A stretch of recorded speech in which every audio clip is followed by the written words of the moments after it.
Welcome everyone. This section called Functions Part 1, it's more of a theoretical one this time. The reason being I need to set context for various things that are about to come in future series or future articles or future videos. So this particular one is an effort to set the context, to set some theory, to set some background. Now, if you have ever been interested in functional programming, you may have encountered the term pure functions, and it's confusing to say the least. Another important thing is, at least for myself, when I first started studying functional programming and when I encountered the name functional programming, I almost in a funny way I asked myself, what's functional programming? Don't we have functions in any kind of programming? The reason it's called functional programming is because mostly the way functions are written, thought of, used is not really same as we do in imperative or in the object-oriented world. So this particular piece, this particular video, or rather this particular whole article is to set some context that where is this all going, because a number of things you will encounter in future videos or articles, they may confuse you. Now, as I've tried to explain in this article, the first thing you need to do is imagine any application like here, and you have any meaningful application has to interact with a lot of things, and those things being user input and output. If you're writing a console application, you are dealing with user input output from console. If you're writing web APIs, the input is when you receive a request and the output is when you prepare and flush a response. You deal with file system, you deal with database system, you deal with all sorts of integrations which are network based. For example, you are talking to some other third party system over APIs, JSON, gRPC, and kind of de facto in modern applications is some kind of interfacing with a queuing system, be it RabbitMQ or AWS Simple Queue or Kafka Event Stream or Apache Pulsar Event Stream, and so on and so forth. So what I'm trying to highlight here is that this is the outer shell of the application. All the green parts this is all outside the application. The gray part is what stitches the blue part and the green part. So let's call the blue part being the pure world and the gray part being the real world or the impure world. The reason this classification or demarcation is required because end of the day, the business logic layer where you handle what the application is supposed to do doesn't really care. Is the user input coming from via an API, or is the user input coming from console, or is the user input click of a button, or you are receiving user input from some other fancy mechanism. For example, you queue the user input and you receive the user input via queue.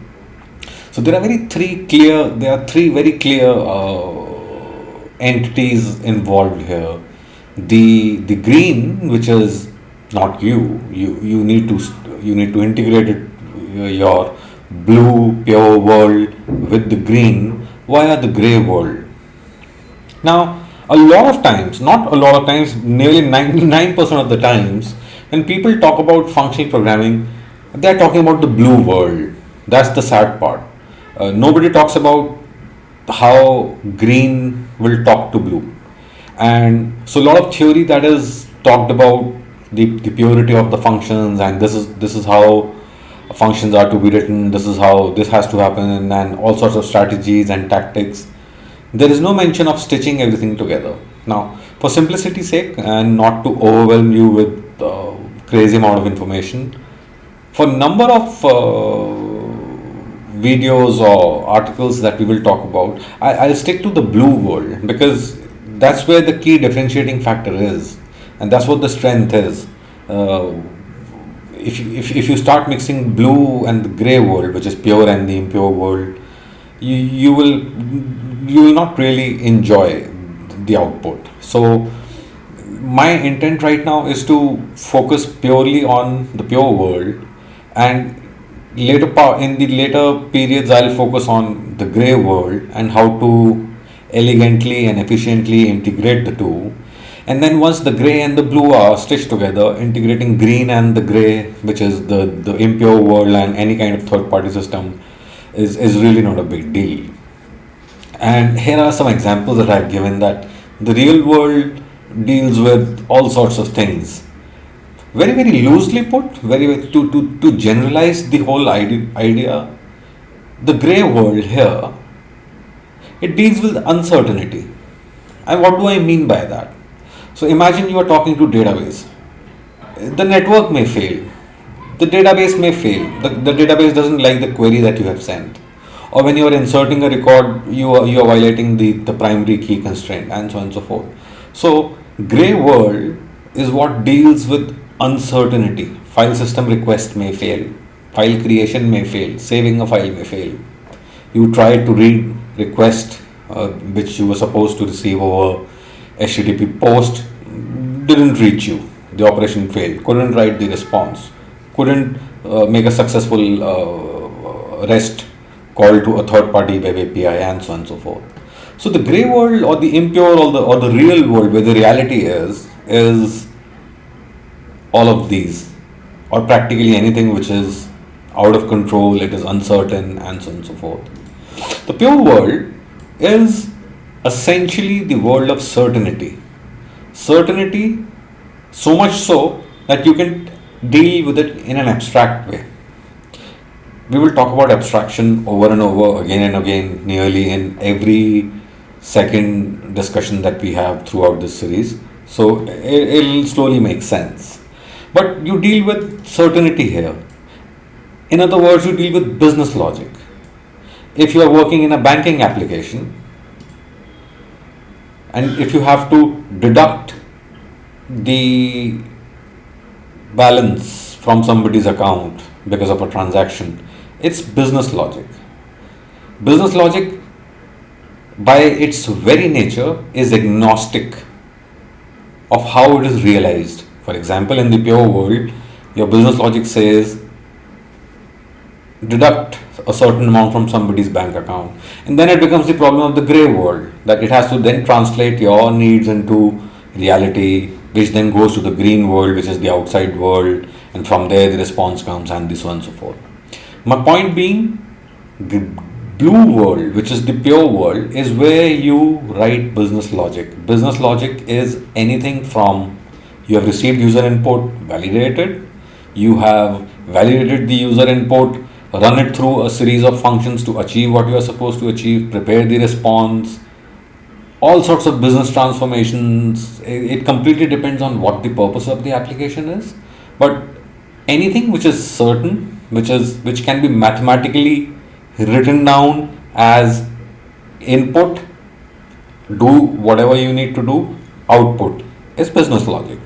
So here's a simple example that I've written, that imagine you have to do all of this. You start an application, read a JSON file from the file system, parse that JSON, perform some validations to make sure that you are dealing with the right payload, apply some transformations, and then create a new JSON, write new JSON to the file system. And by transformations here, I simply mean do any kind of alteration. For example, if you are reading a student JSON, you may change the name from lowercase to uppercase, or you may change the student's roll number, or you may change the age of student, let's say add 2. Once the transformations are done, create a new JSON, write the JSON to file system, and log the change, do whatever you have done, the success or the failure of it, to the file system, and stop. So this is a very typical, a very academic example of what one may need to do, not a very thorough practical example. Now, Let's break this down into the pure world and the impure world, or the blue or the gray world. And very, very loosely put, once again, reading and writing JSON, because that involves file system, and logging, which again involves file system, is an uncertain area. You don't know whether reading will succeed, writing will succeed, or logging will succeed.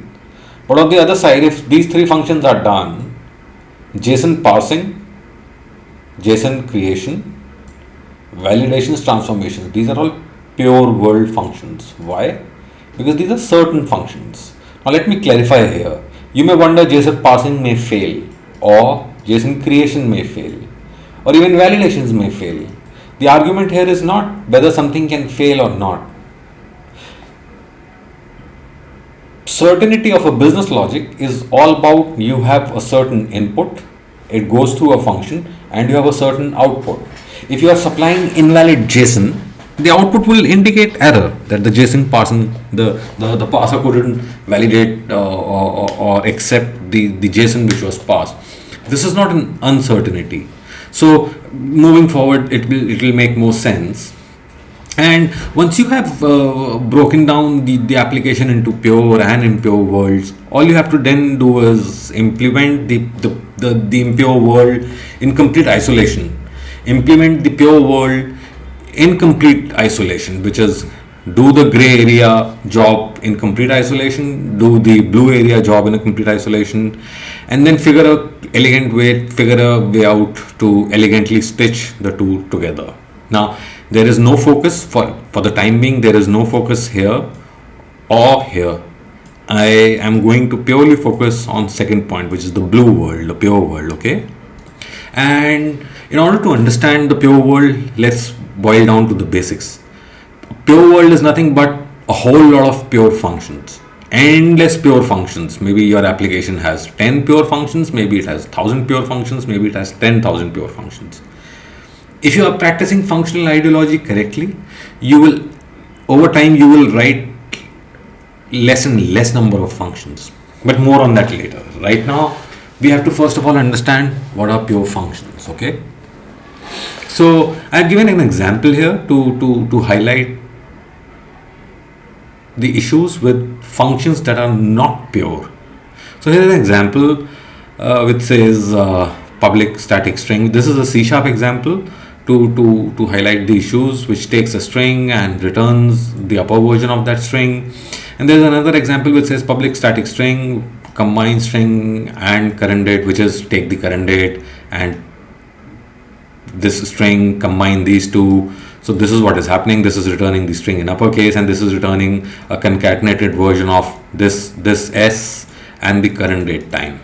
Now I've tried to highlight the issues with these two functions in the below section. So first of all, let's address this function. It says problems with my to upper function from the caller's perspective. That is, if you are the caller of my to upper, what possible challenges you may run into or you may face. First, what if null is passed? Because the function signature itself has no indication what happens if you pass null. The only option you have is either you go and check the documentation, which in a lot of cases the documentation is missing, and if the documentation is not present, go and check the source code yourself. Figure out what this function does if the null is passed. If it handles null, what is the handling? If it doesn't handle null, then what do you want to do with it? And this is what is written here, that what if null is passed, does it catch, throw, which is there's some kind of exception propagation, or it returns an empty string. If it returns an empty string, which is if this function is handling null and when the null is encountered, it returns an empty string, how do you figure out that you passed an empty string? That's why it is returning an empty string. Or it crashed and you got an empty string back. Similarly, here are the problems with this function, which is nearly all the problems with this function. What happens if you pass S as a null string, as a null reference, and so on and so forth. And As a caller, once again, you don't know whether this S will be pre or post fix.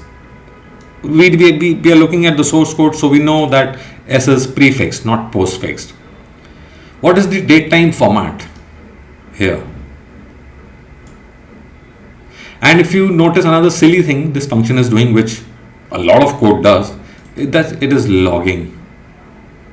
So to summarize, all the problems with string and null, all the problems with the control that you don't have over this function, and this function is doing logging, which nobody asked for. The function says I'll combine string and current date, but at the same time this function is logging.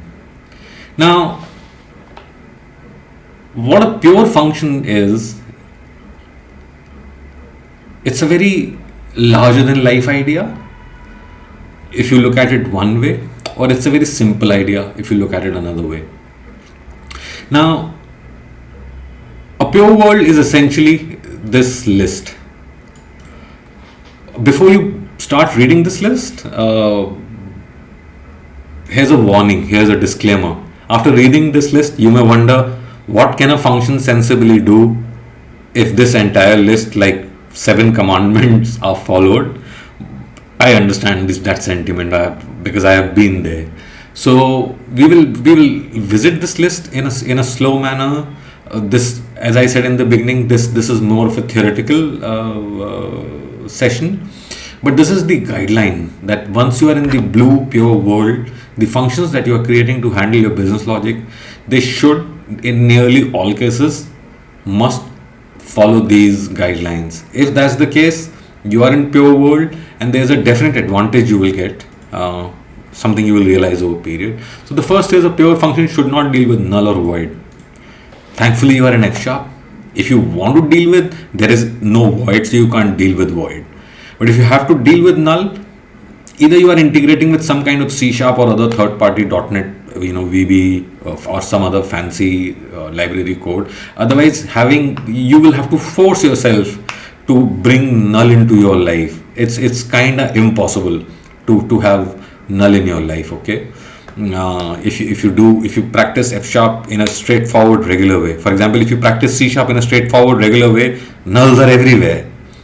But in F#, you will have to go out of the way to bring null into your life.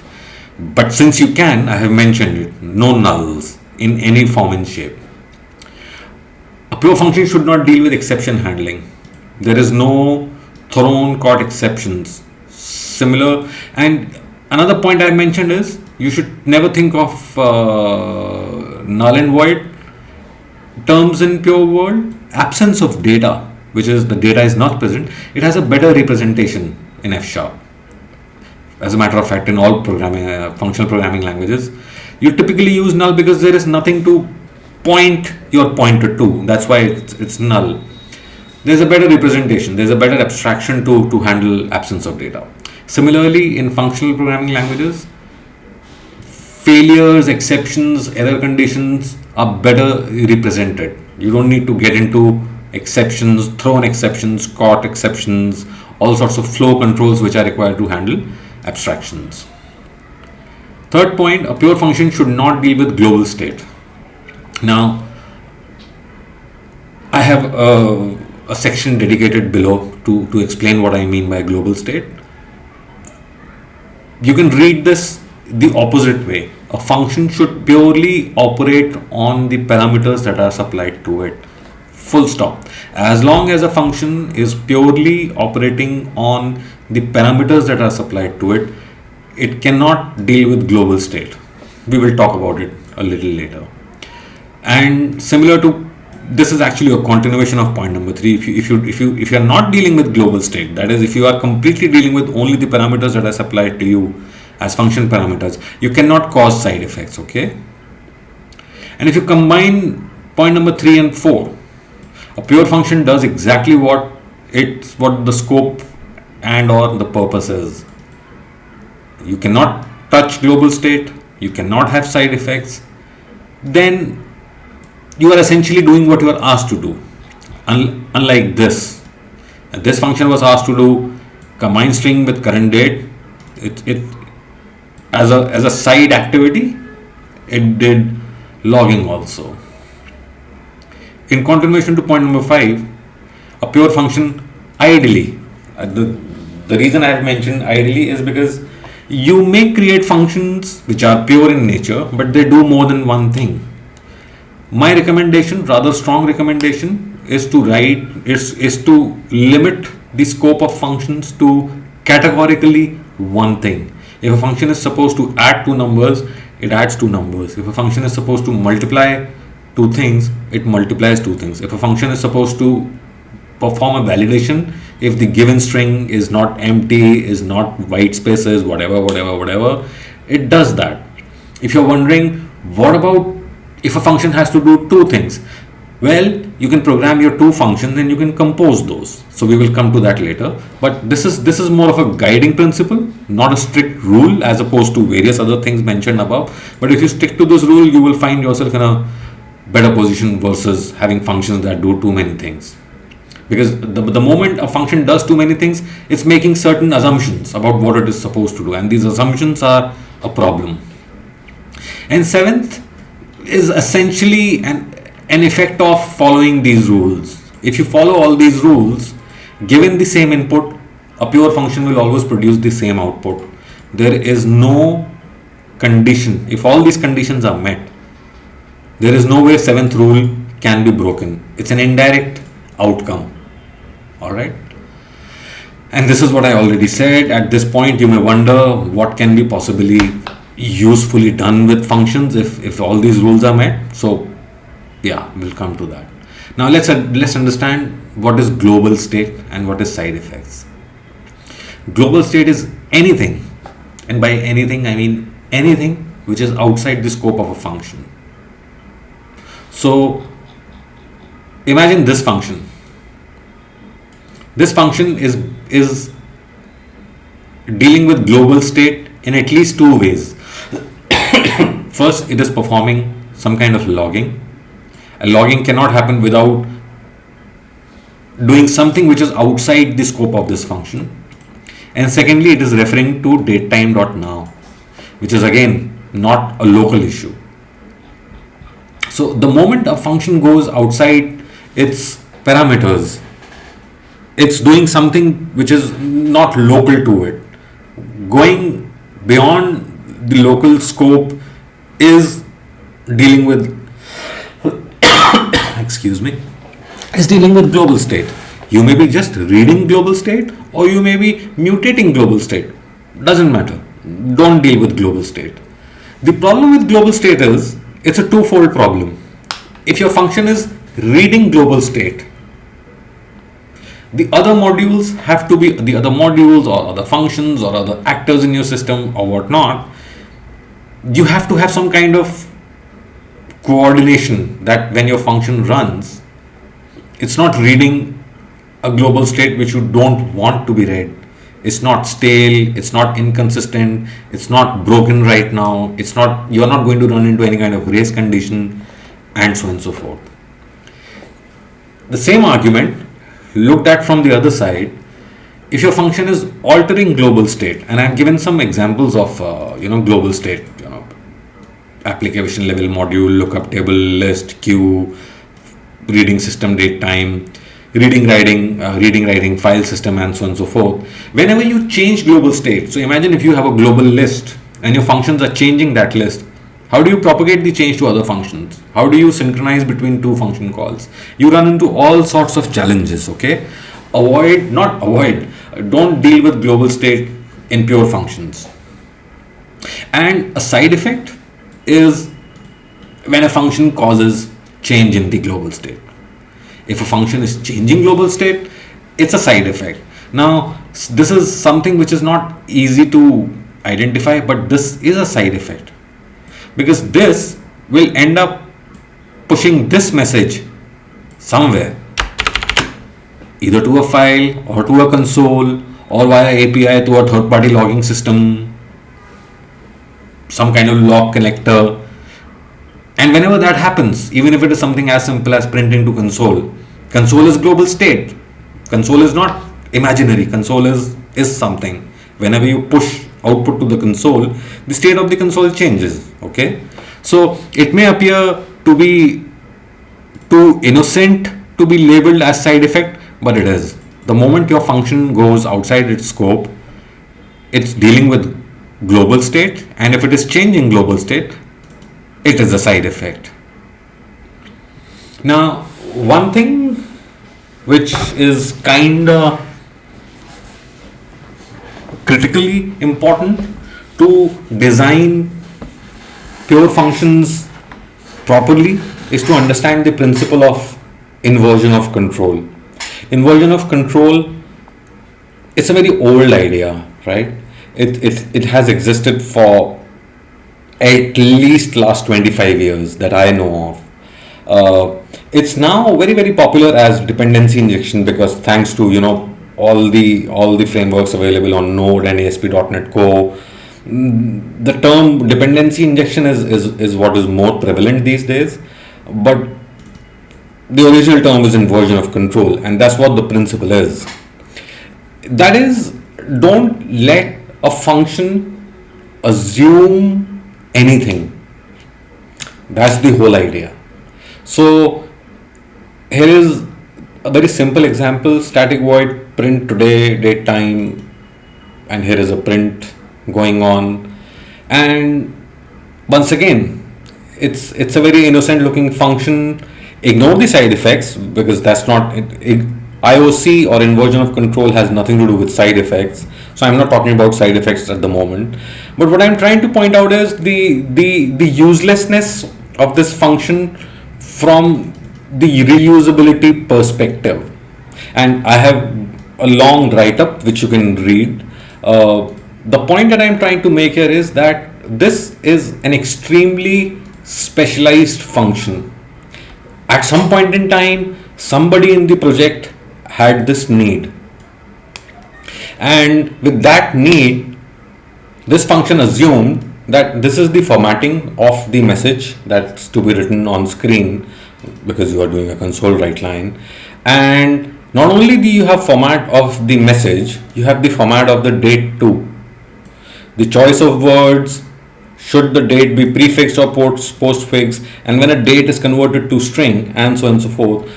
A whole lot of assumptions are made by the function itself, which means the function is the one function is the one having the tight control over the situation right now, as opposed to the caller. An inversion of control says invert this whole idea. Don't let the function assume anything.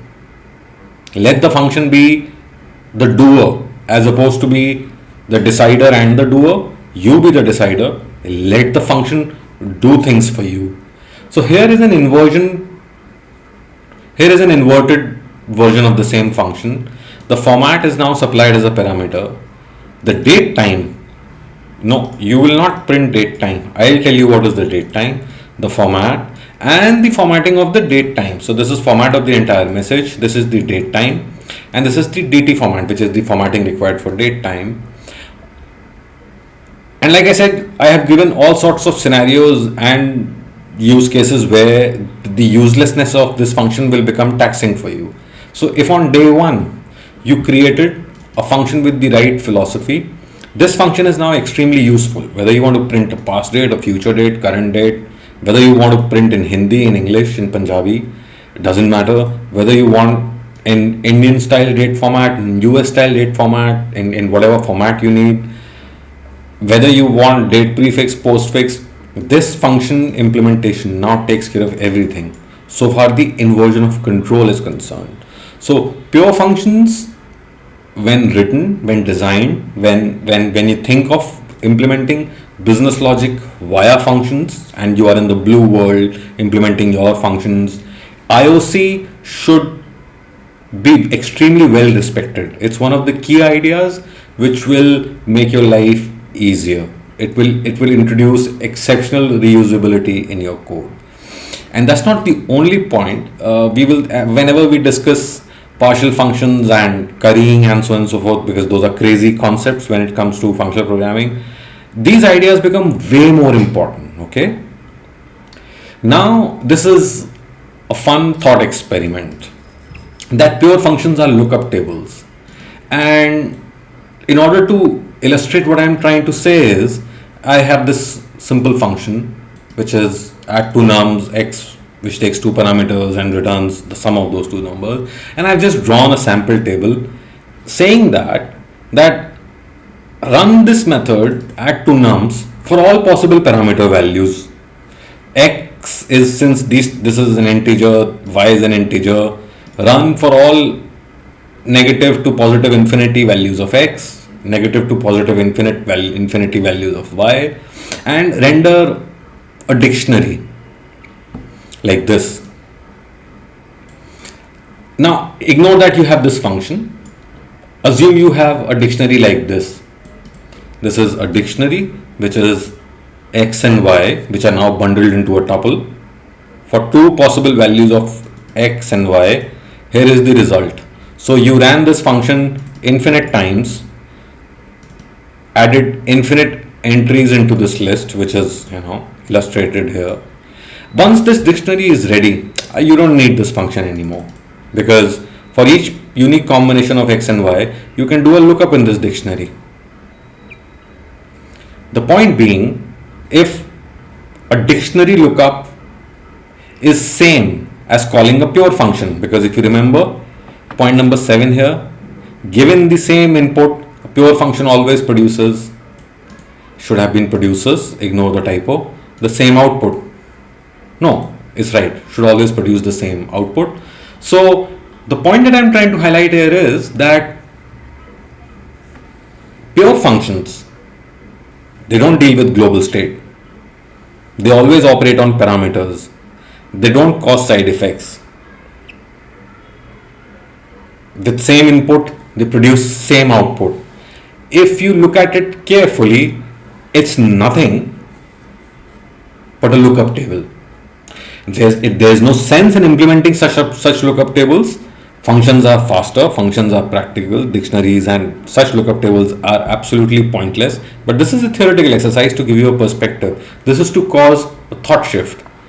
Pure functions are synonymous to lookup tables from a conceptual point of view. This is important because when you are writing pure functions in future, the blue layer, which is at least 90% of any application, the blue layer occupies 90%. Rest everything is a gray layer, integrations, uncertainty, driver interaction and whatnot. At worst is 10%. In a large project it's even smaller. But ignore that fact. Blue layer is nothing but a whole bundle of pure functions, and when you are writing a pure function, this principle and this principle should guide you, because if you are doing that, you are doing it the right way. Now, why do we bother about all of this? You can't really connect all the dots at this moment because there are lots of techniques involved in writing. It's not writing, but once you have written your pure functions as small nuggets, small chunks of functions, what do you do with it? You can't see it right now because it requires a lot of understanding of a lot of techniques and tactics and strategies and patterns in F#, and all patterns revolve around functions only. But first thing first, they are reusable generalized functions as opposed to specialized functions, the example that I gave you above. Once you have your pure functions, there is no ambiguity, there is no uncertainty. And pure functions are composable by very nature. Again, very soon we will, in perhaps the next or the next to next, we will start discussing these ideas. What is function composability? What is function pipeline, and so on and so forth. But these three are key to achieving, to making your life easier. When you are investing time and energy in your business layer, these three are your friends. You have written extremely reusable generalized functions that you can twist around, pipe around, compose around, pass to higher order functions and this and that. There is no ambiguity or uncertainty. If a function takes a string, it takes a string. If it returns a string, it returns a string. There is no ambiguity, no uncertainty. It doesn't throw. There are no exceptions in your life, and so on and so forth. And moreover, the killer feature is you compose bigger functionality out of smaller functions. And this is what I have tried to summarize it with.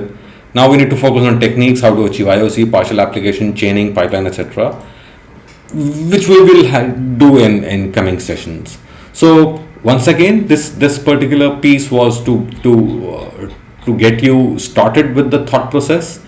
In the coming sessions, we will talk more about the more technologies, not technologies, more techniques and tactics involved. Right? See you.